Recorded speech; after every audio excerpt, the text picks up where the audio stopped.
Welcome to the Great Detectives of Old Time Radio. From Boise, Idaho, this is your host, Adam Graham. If you have a comment, email it to me, box13@greatdetectives.net. Follow us on Twitter at Radio Detectives, and become one of our friends on Facebook, facebook.com/Radio Detectives. Today's program is brought to you in part by the financial support of our listeners. You can become one of our ongoing Patreon supporters for as little as $2 per month, and I want to thank Pat for becoming one of our Patreon supporters at the rookie level of $2 or more per month. Thanks so much for your support, Pat. You can also support the show on a one-time basis, support.greatdetectives.net, using the Zelle app to send a box 13 at greatdetectives.net, or by mail to Adam Graham, P.O. Box 15913, 15913, Boise, Idaho 83715. Well, now it's time for today's episode of T-Man, and this is the first aired episode of T-Man. The original air date is July the 1st of 1950, and the title is Show Business is No Business.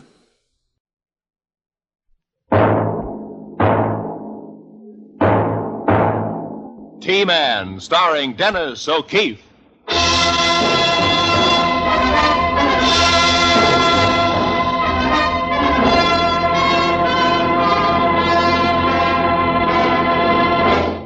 T-Man, the law enforcement agent of the Treasury Department, skilled fighter against crime, relentless enemy of the underworld. T-Man, Steve Larsen, played by Dennis O'Keefe in tonight's transcribed Treasury case, Show Business is No Business. The way this thing began, you couldn't tell how big it was or how far it would spread. First, there were a few very pretty $5 bills picked up in Albany, New York. It was nice paper, and the engraving was almost perfect. When bills as good as that start floating around, the Treasury Department gets awfully jumpy. So I jumped from Washington to Albany. I spent most of the day in Albany trying to find somebody who remembered receiving one of the bills. Then about 5:30 in the evening, I was talking to a bartender named Louis at the Hudson House. Like I'm telling you, Mr. Larsen, I just can't be sure. Maybe it was this dame who asked for Dubonnet and vodka, and maybe it wasn't. Anyhow, you never saw her before. No, I never. Anyway, she asked for a Dubonnet and vodka. She slips me this bill, see? The one you got there. And I think nothing about it. I'd give it a change. I think. You think? Well, that is, I mean, if she is the one that gave me the bill. Seems like she was, then again, maybe she wasn't. Can you describe the woman? What did she look like? Oh, like this, see? Like this and like that. Yeah. Her face, I mean. Oh, her face? Oh, I guess I didn't look. Anyhow, I don't remember. Do you think you'd recognize her if you saw her again? Certainly I'd recognize her. Who wouldn't? Well, man, I'm telling you, she was just about the... Louis was still telling me when I left the place. My Washington plane didn't leave until midnight, so I had 5 hours of nothing to do. I ate something, drank something, read the paper, yawned, tried to decide whether to try to balance my expense account, yawned, and found myself staring out the restaurant window at the theater across the street. The sign on the marquee read Lydia Lane and Archer Vance in blood on the front page, not a movie. Though I had never heard of either of the actors or the play, I decided to see the not a movie, because there's nothing in this world as awful, as wonderfully awful, as a really bad play. I love them. And this one I had a feeling I was going to adore. Even across the street and through a plate glass window, it stank. I followed my nose.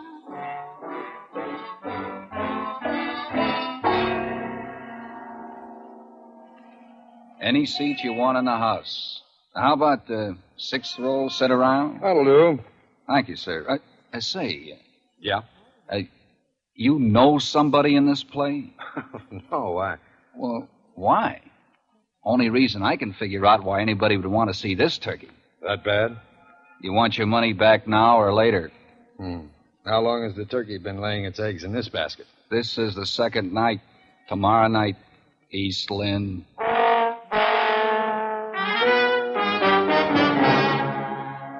A very sour man in the box office.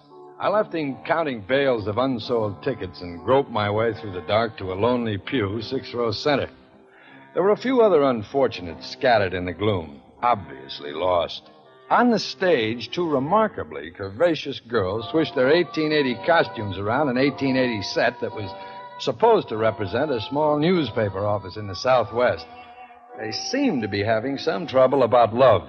I listened and got my ears assaulted by things like this. I've known about you and John all along, right from the beginning, but I will not give him up, my dear Julia, not if I have to kill you. Nonsense, Grace, nonsense. Do you think you can frighten me? I laugh at your threats. Ha ha!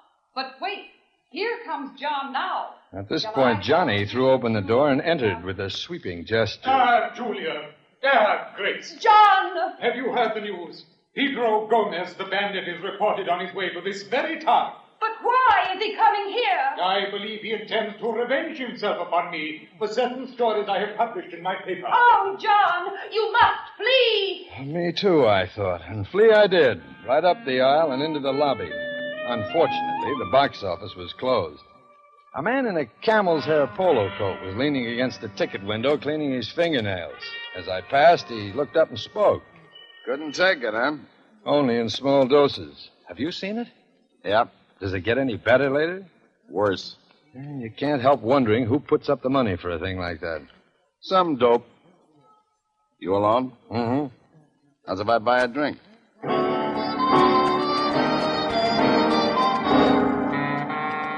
The man said his name was Lee Ampari. He didn't ask my business, and I didn't ask his.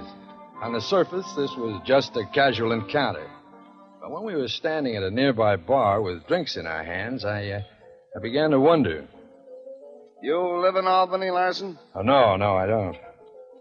Mind if I ask where you do live? Oh, no, not at all. Upstate, Buffalo. Why? Travel? Some. Back quite a lot. Then I might have seen you anywhere. Oh, you mean you think you've seen me before? When you first came out of the show, I thought so. Now I'm not so sure. Say, you wouldn't be connected with the Anson, Withers, and Grant people, would you?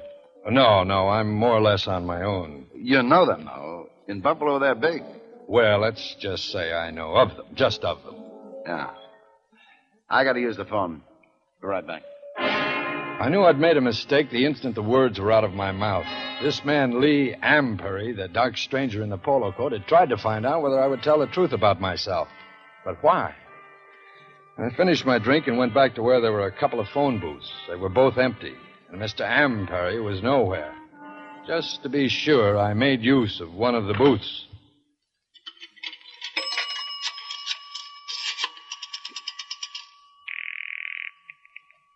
Long distance. I want a number in Buffalo, New York, operator, but I don't know the number. The name is Anson, Withers, and Grant. Just a moment, please. After an efficiently brief moment, I got the answer I knew I'd get. I'm sorry, sir.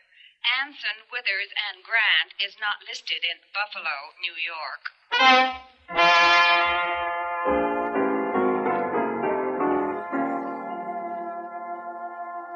I went back to the bar and ordered another drink. I was waiting for it when... Is anybody sitting here? Oh, no. There was somebody, but I don't think he's coming back. What'll you have? I beg your pardon. Take it easy, Ann. You know my name? Well, I'm not sure I know your name, but I remember the one I saw in the program tonight. Ann Rivers, wasn't it? Oh, you saw the play tonight. Wasn't it lousy? Yes, indeedy. But you were great. Absolutely great. Of course, you have to say that. Yes, isn't it silly? Am I that bad? Darling, you're terrible. Well, thanks a lot. Oh, I'm sorry. I guess I shouldn't. No, I suppose you're right. But it's such a bad play. One scotch and soda, light on the soda. Oh, the lady? Oh, vodka and 7-Up. No Dubonnet? Why Dubonnet? 7-Up. Right. I don't even know your name. Steve Larsen. Hello, Steve. Hello. Hey, it's only a little after 10 o'clock. Is the curtain down already? I'm not in the last act. Oh, I see. Oh, I was talking to Lee a few minutes ago. Lee? Lee Ampari. Who's he? The guy in the camel's hair coat. I like camel's hair on a man. Mink is better on a woman, though. Don't you think so, Steve? Sure. You aren't a talent scout, are you? Well, yes and no. Oh, that means yes, doesn't it? No, that means no. Oh, Steve, I like you. And I'm glad you do. Don't forget me just because you saw me in a lousy play tonight. Nobody could do anything with those lines. Where can we go right now? Where can we go? Oh, well, I've got to catch a plane. Just for a few minutes, someplace where it's quiet. Or, well, maybe it's quiet enough here. Listen, think of me as Juliet in Romeo and Juliet. Oh. Act 2, Scene 2. Mm-hmm. This bud of love, by summer's ripening breath, may prove a beauteous flower when next we meet. Good? Oh, darling, what can I say? Reading those immortal lines, you were copacetic. And now, dear one, parting is such sweet sorrow. Night.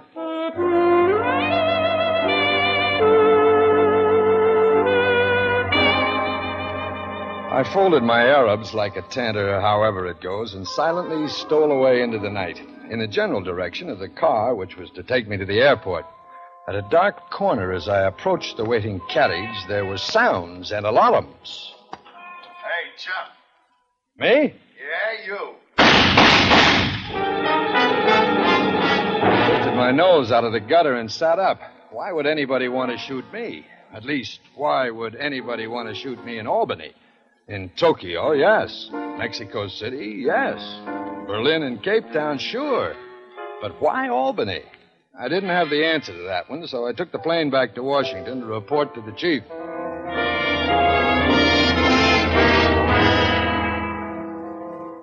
A most interesting life you've been leading in Albany, Steve, but it doesn't throw much light on those phony $5 bills. I know, and I'm just as much in the dark about the pot shot somebody took at me last night. Well, what do you propose to do next? Wait. For what? For phony $5 bills. If this is an organized ring, they'll lay low for a few days and then start passing again. And I've got a hunch they won't be operating in Albany. All right. I'll have all the bank reports of bad money routed to your desk as they come in. Good. I've got an idea we'll be seeing a lot more of that queer green. My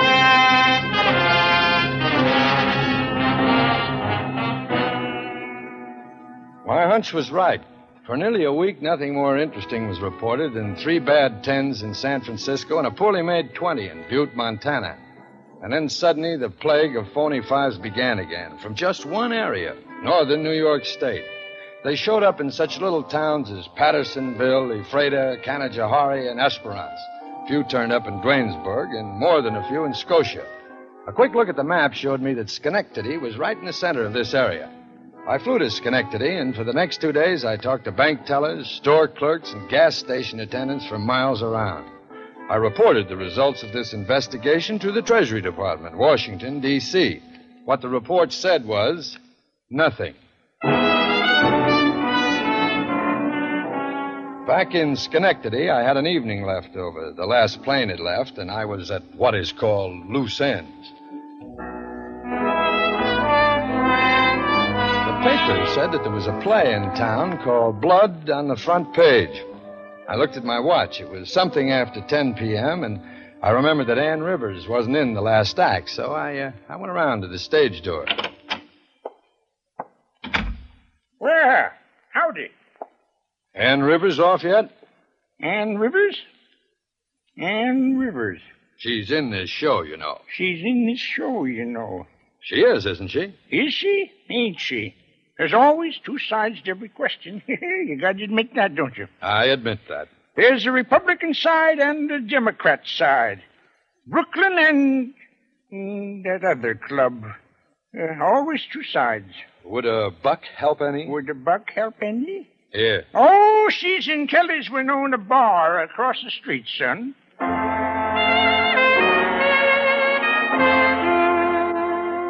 In Kelly's Winona, I found Ann Rivers brooding over a vodka and Coke. She saw me in the bar mirror as I came up behind her. Steve. Well, hello, Ann. You lied to me, didn't you, Steve? Very probably. About what? You are a talent scout, aren't you?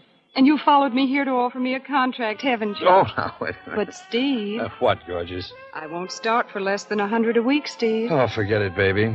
You were wrong the first time, and you're wrong now. How's the show going? Lousy. Show business is no business, huh? With this turkey. Now, I've got a play that would really knock the people dead. Yeah, I bet. Listen, Steve, in the first act, the curtain isn't up 3 minutes before I'm... Uh-oh. What's the matter? Here come Lydia and Archie. Lydia and... Oh, yes, I see. The leads in your play. Lydia Vane and Archie Vance. That Lydia, she can't act her way out of a paper bag. Oh, they've seen us. Lydia, darling! Mammy! Come here, Lydia. I want you to meet a dear friend of mine, Steve Larsen. Steve, isn't she beautiful? I don't care what anybody says. Darling, how do you do, Mr. Larsen? This is Mr. Vance. How do you do? Hi. Will you, have a drink with us? Why, darling, I just love it. Double vodka. And Dubonnet? Just vodka, a double. What do you have, Mr. Vance? Vodka and Dubonnet. Let me have another look at you, will you, Mr. Vance? Would you mind turning around? Why? Oh, no. No, Louis couldn't have met your figure. You aren't being funny, are you, Larsen? No. Because if trouble's what you want, let's step out to the alley, shall we? Archie, Steve is a talent scout. Oh, I'm sorry, old boy. I didn't know, really. Let me buy the drinks, will you, old boy? Steve, is that true? Are you really a talent scout? In a word, no. Oh, you wouldn't admit it if it were true, would you? By the way, Steve, have you seen me in this play? Yes. Well? Frankly? Frankly. Lydia? You're great.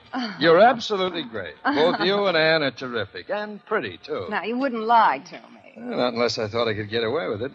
By the way, where's Lee? Lee who? Lee Amperry. I never heard of him. Steve, don't you think we ought to go somewhere and dance? Wait a minute. Lydia, dear, I saw him first, you know. But, Annie, darling, you and Archie were just made for each other. I felt it from the beginning. Shall we go, Steve? We went. Lydia and I discovered that Schenectady, New York, is on the Mohawk River. We discovered that the Mohawk River is all right by moonlight. The trees were black against the smoothly moving silver surface of the Mohawk. There was nothing wrong with it. Nothing at all.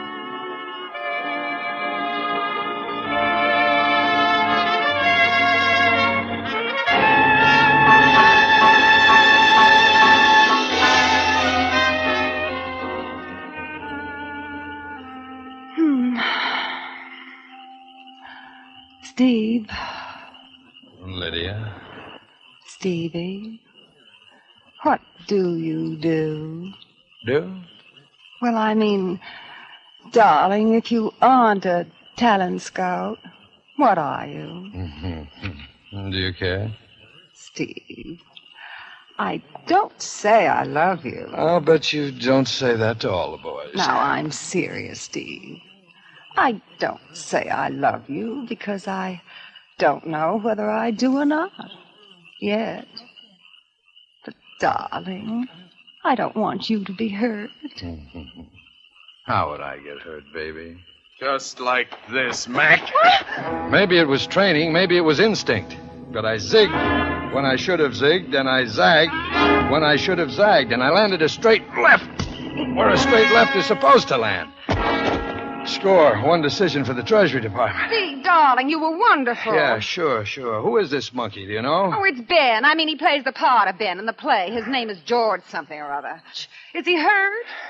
I'll be surprised if his nose isn't broken. Oh, dear. What's the matter? We won't be able to go on tomorrow night. Oh, darling, this is dreadful. Now, why'd you have to hit him so hard, Stevie? What are we going to do? We'll take him back to town and see if he can be put together again. While we were taking jealous George to the hospital, he came to, but he didn't seem to want to talk much. Oh. How do you feel, George? Oh, you stinker. What's the matter? You broke my nose. It just got in the way, George. You mustn't feel unhappy about it. How are you trying to do anyway? You broke my nose. Why did you do it, George? Who told you to follow us? Well, Georgie was jealous, weren't you, Georgie? He broke my nose. Oh, poor Georgie. Darling, we'll get your nose all fixed up nice for you, won't we, Stevie? Yeah. We'll get George all fixed up nice, too. Say, George, do me a favor, will you? Yeah? I just want you to yell 2 words. Yell, "Hey, chum." You want another little touch on that nose, George? You broke my nose. That is monotonous but true. Do you want to yell, "Hey, chum," or do you want another little touch? Hey, chum. Come on. Put your heart in it. Do it as if you had a gun in your hand on a dark street in Albany. Hey, chum. Come on. Try it again. You can do better than that. Oh, you broke. Yes, I know. Now let's try it again and give it everything you got. Hey, chum. Come on. Hey, chum. No, it doesn't sound right. Even making allowance for the nose, it doesn't sound right.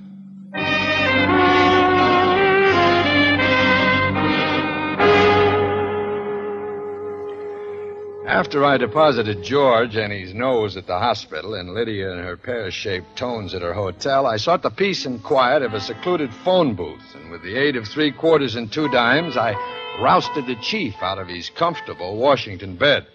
Couldn't this wait until morning, Steve? Yeah, maybe, Chief, but I was lonely. I wanted to talk to someone. Well, make it fast. That play, the one Blood on the front page, it's showing in Schenectady. So? It seems too much of a coincidence that these phony $5 bills have always appeared in the neighborhood of the city where this frightful melodrama is cluttering up the stage. Yeah, I see. Also, when you consider that one of the members of this group of thespians tried to brain me tonight... Why? Your guess is as good as mine. Unless they're suspicious. Now, this struggling ham is in the hospital with a broken nose, courtesy of your obedient servant. And he'll have to be replaced if the play is to go on tomorrow night. And perish the thought that the good people of Schenectady should miss this opportunity to view the theater. Yeah, I'm beginning to see. Exactly. I shall apply for the role vacated by this hapless rogue. And if they are as suspicious of me as I think they are, they will welcome me to the cast. But you might be walking right into a trap. Closing the door behind me. That's pretty risky. I know, but I have an overwhelming curiosity about the flatbed printing press which is on stage in the second act. If that prints what I think it does, what a beautiful setup that would be. The chief agreed and returned to his broken slumbers in Washington while I repaired to my hotel room in Schenectady and rehearsed Hamlet's soliloquy far into the night in preparation for my debut in the theater. Next afternoon, I found the company manager of Blood on the Front Page just where I expected to, brooding over a beer in the bar across the street from the theater. Mr. Slauson? Yes? My name is Larsen. Oh, yes. Sit down, Mr. Larsen. You're the fellow that messed up one of my actors. Well, it could have happened to anybody. If you haven't got anybody to take his place, how about giving the part to me? What makes you think you can act? Mr. Slauson, I caught this play. I caught it in Albany. I don't think it's going to make any difference whether I can act or not. Well, okay. I had someone else in mind, but you're just about right for the costume. All right, you've got the part. The costume included boots, tight pants, a white shirt with a string tie, and an old six-shooter loaded with blanks. Slauson was right. The outfit, even including the boots, might have been made for me. We were in the dressing room when I twirled the gun on my finger, leveled it at my reflection in the mirror, and shot. Ah! Ooh! Hey, what's the idea? Those blanks cost money. Got myself right between the eyes, Slauson. Off the hip, too. Through the heart. I'm dead. Oh, Slauson, I was made for this part. Maybe you were at that. Come on, get that stuff off, and I'll give you your lines. There are only 3 of them. 3? Of course, they talk about you all through the play. Oh, I see. Report for rehearsal at 5 o'clock. That'll give you 3 hours to learn 3 lines. Do you think you can do it? Mr. Slauson, you wound me. I am probably the quickest study you ever saw. When I left Slauson, I had my 3 lines in my pocket and plenty of time for a couple of rather important errands. First, I dropped in on a friend of mine who happened to be chief of police and asked him to do me a favor. Then I stopped at a sporting goods store. It was a big store, and they handled shells for practically every kind of a gun you could think of, from BB to elephant. I bought a handful of the kind I thought I might need, and then I went to the theater.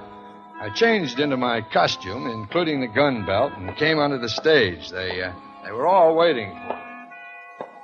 All right, here he is, the new Ben. You know most of the cast, don't you, Larsen? You can meet the rest later.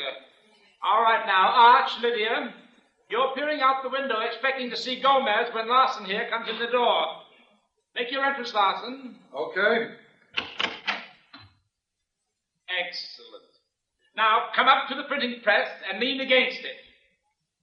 Good. Now, speak your line. Hey. Wonderful. Just right. Now, paying no attention to you, Lydia and Archer come down stage center while you rest a hip against the press and listen. Have you got it? You mean like this? Perfect. Now, Anne, if you please. Sure. This is the scene where you and Ben are lying on the floor giving us cue, will you, darling? Or perhaps you'd better give him the whole speech. Is it all right if I sit down instead of lie down? Lie down, please. Okay. Go ahead. Ben, you shouldn't have come, even for me. There's nothing you can do. Gomez is out there with all his men, and we're in here, in a miserable little newspaper office. Ben, do you love me? Now, come on, speak your line, please, Larsen. Me? Oh, well, just where am I? Mr. Larsen, you are lying on the floor of a small newspaper office in the Southwest. The time is about 1880. Beside you is lying a very pretty girl, and bullets are screaming through the walls. And will you give Larsen his cue again, please? Ben, do you love me? I love you. Perfect. Mr. Larsen, I congratulate you. Never in my many years in the theater have I heard those words spoken just that way. You like it? I despise it. Oh, well, shall I try it again? No. At least you have been able to commit the line to memory. Now, in your next scene, you and Archer are facing each other with drawn guns. You are leaning across the printing press, Mr. Larsen, with a gun in your hand. Like this? Now, a little farther to the left, please. There, that will do. Oh, don't worry. I've got the whole thing in my mind. I remember. Archie comes up and says this and that and this and that, and I say, take this, and I shoot. Like that. But nothing happens because I'm shooting blanks, and then Archie shoots, and I'm dead. Is that right? Approximately. Oh, thanks. Say, Schlosson. Yes? This is a real printing press, isn't it? It is. I noticed there's still a trace of green ink on the roller. Have you got a $5 bill on you? Why? I just wondered if the color would match. Okay, that's enough, Larsen. Why, if it isn't Mr. Ampery. How are all our friends in Buffalo, Ampery? I've been looking all over for you. I had an idea that if I joined the cast, you might come to see my performance. Larsen, you're a natural-born comedian. Just stay right where you are and don't move. Oh, before I go, may I say a few words on behalf of the widows and orphans of lower amnesia? Go ahead. I want to hear anything you got to say. Just don't move, that's all. Oh, what's the matter? Worried about this gun? Blanks. I'm laughing. Okay, go on and talk. Thank you. Mr. Ampery, ladies and gentlemen, let me congratulate you. This is one of the smartest counterfeiting setups I have seen in a long career with the Treasury Department. There's no need to hide the printing press. On the contrary, it's in full view of the audience. And if you use it between shows, you're simply rehearsing. You travel from city to city, providing an even distribution of your product. Very, very clever, Mr. Ampery. And if your play hadn't been so lousy, if I hadn't begun to wonder why anybody could be fool enough to go on with it, it might have really made money, stage money, for a long time. You finished? Almost. Just one other thing. I suppose I'm going to be shot by accident during rehearsal? A gun that somehow got loaded with bullets instead of blanks? You guess it, chum. Go ahead, Archie. Not so fast, Archie. Now reach, all of you. I thought you said there were blanks in that gun. There were blanks. The first two. The rest of the bullets are real. Now, this way, please. A bunch of stage door Johnnies from the Schenectady Police Department is waiting for you at the artist's entrance.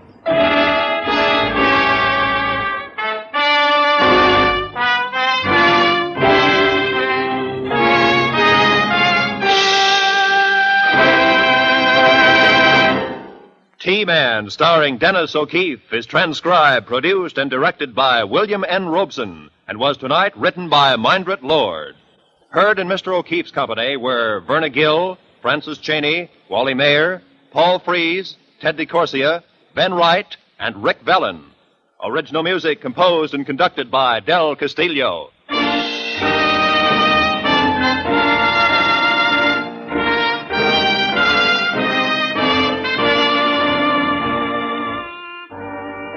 Be with us again next week at this time when Dennis O'Keefe returns as T-Man Steve Larsen to investigate the mystery of a San Francisco fishing smack whose decks were too clean. Same station, same time next week for T-Man.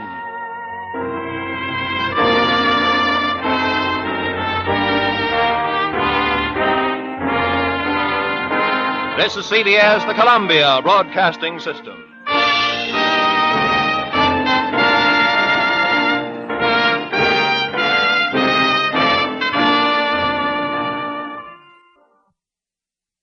Welcome back. Well, a really fun episode. It does play into the fact that Dennis O'Keefe was very experienced in comedy, and there's, just a lot of really fun scenes in this. It definitely gives it a lighter touch than the pilot. I love that bit where he's wondering, why somebody in Albany would want to kill him. And what makes it hilarious is I could see, somebody in Tokyo and list all of these cities where he's like, well, of course somebody there wants to kill me, but Albany? What have I done in Albany? Who have I ticked off enough in Albany to want to kill me?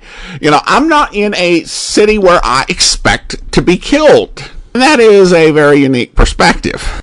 Now, the name of the character is changed from the pilot, from Dan O'Brien to Steve Larsen. And if I were to speculate on the reason for that, it seems to me that this is probably a case where it's a rights issue. If they had Dennis O'Brien, they would have to pay royalties to the screenwriter of T-Man, most likely. And in the movie T-Man, they really didn't do anything, say, to develop O'Brien's character. He was essentially a generic Treasury agent, never really even given any background or anything like that. So I could see saying, why would we pay for the rights to use a character name when there's not really a developed character there? Well, I do want to go ahead and thank our Patreon supporter of the day.